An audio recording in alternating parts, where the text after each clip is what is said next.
Most creatures hide when the machines come, but I stood tall. My fur burned red beneath the sun, thick matted and soaked in pine and smoke. My limbs were broad, powerful, carved by wind and stone. My feet tread paths older than memory, and my silence was not weakness. It was choice. I'm known as Sasquatch by some humans, not a myth. Not a monster, just one who lived alone and free until man brought ruin to the forest I called home. The mountains were mine long before the towers and wires. I roamed where no fire had scarred the soil, where rivers ran cold and fast and clean.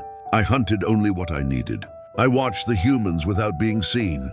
My kind had always stayed hidden, not out of fear, but out of wisdom.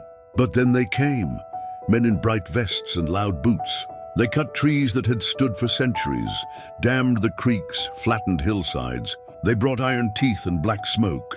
And still I let them pass until I saw the bones. A mother elk hunted and left to rot for sport.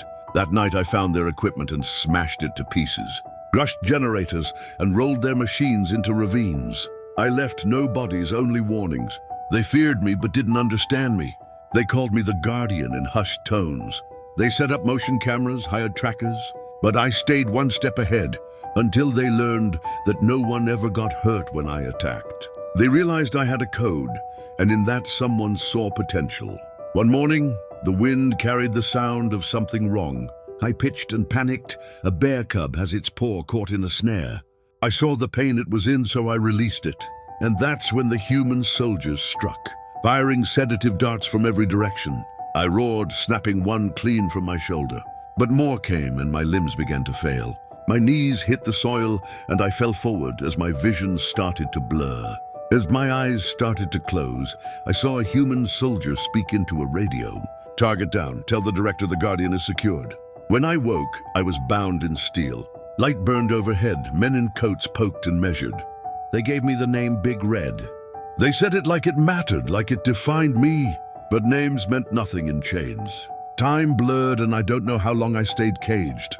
I didn't fight, not out of fear, but because silence was still my weapon. I watched. I learned and I waited, but I never expected my rescuer to be a gorilla. Now I sit in an abandoned mountain base facility besides others. Grizz the grizzly bear, a protective force, and the blonde-haired human female Teresa, an undercover agent. I do not know where her loyalty truly lies, so I will not trust her completely, but I will trust my leader's judgment. Canoe, the dark-haired silverback gorilla, moves like a force of nature and surges with a primordial power. He speaks with clarity, not just in voice, but in purpose. I see in him the same fire that once burned in me before the machines came. When he looks at me and calls me Big Red, I do not flinch. Because under his voice, the name no longer binds me, it frees me. If he is the leader of this new wild, then I am its sentinel. And this time, when they come for our home, there will be no code to hold me. Like what you're hearing, subscribe to AI Mythic Ventures for more episodes. Like, comment, and share if you believe evolution has only just begun.